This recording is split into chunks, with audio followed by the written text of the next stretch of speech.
I've been ministering among people with Islamic background and also people with Hindustani background, especially in Suriname, also in Uganda. And the pastors told me there was a rather high degree of backsliding among them. So when a Muslim comes to Jesus, he's convinced, he repents, even gets baptized, and probably also baptized in the Holy Spirit.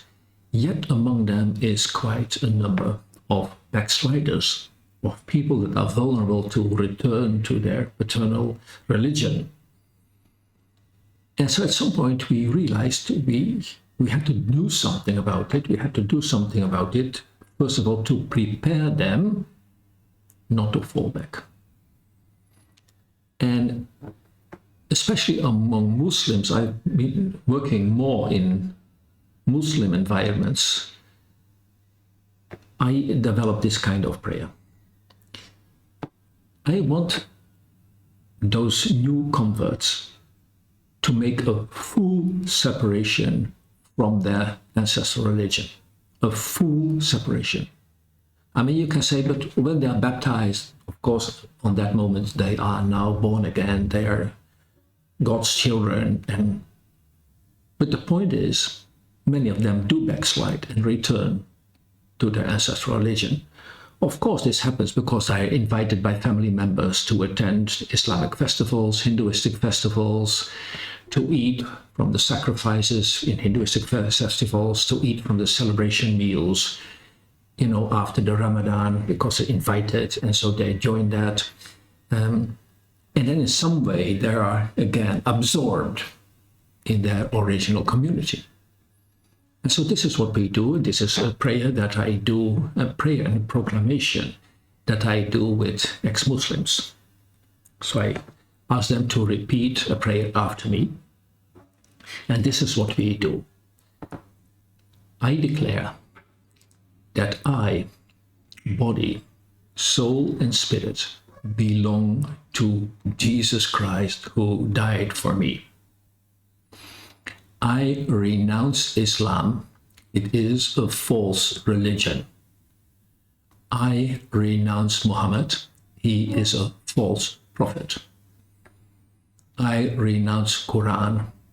It's not prophetic. It's a book of lies. I renounce every Islamic ritual that has been done to me. I renounce Islamic traditions.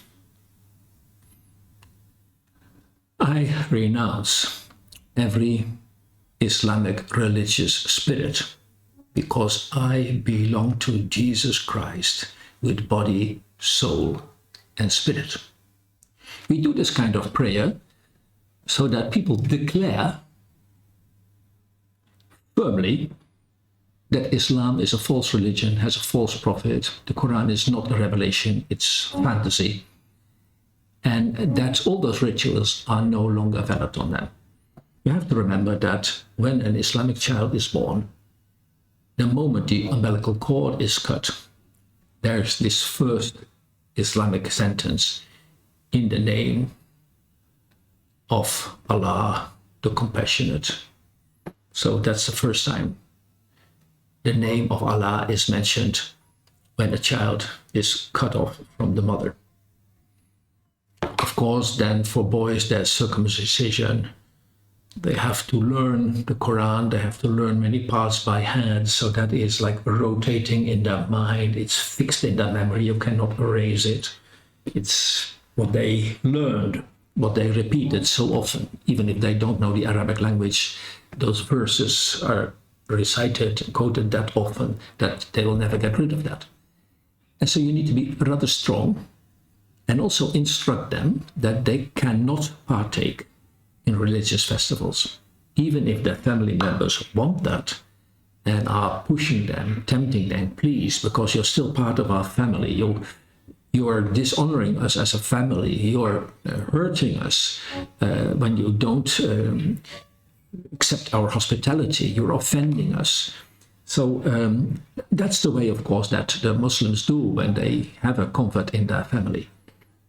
Very often, Muslim community really rejects the person that comes to Christian faith, that is born again, that's baptized. Very often, they're considered as dead. There are many parents that will say, the moment their son or daughter is baptized in water, they say, "You're no longer my son or daughter. I will disinherit you," and those kind of things. That's happening very often. But when that is not happening, they will try to reincorporate that person into their community, invite them for all kinds of festivals, and ask them to partake in rituals, to join. And so then they get immediately contaminated with the religious spirits of Islam. If you eat from their meals, if you eat from sacrifices, you get in contact with the spirits of that religion. Paul speaks about that, and he says, you cannot partake in the Holy Supper of the Lord and at the same time eat from the table of demons. And sometimes people don't realize that, and they want to please their family. They don't want to have their family angry because they love their family. And so really they have to learn to abstain from these things.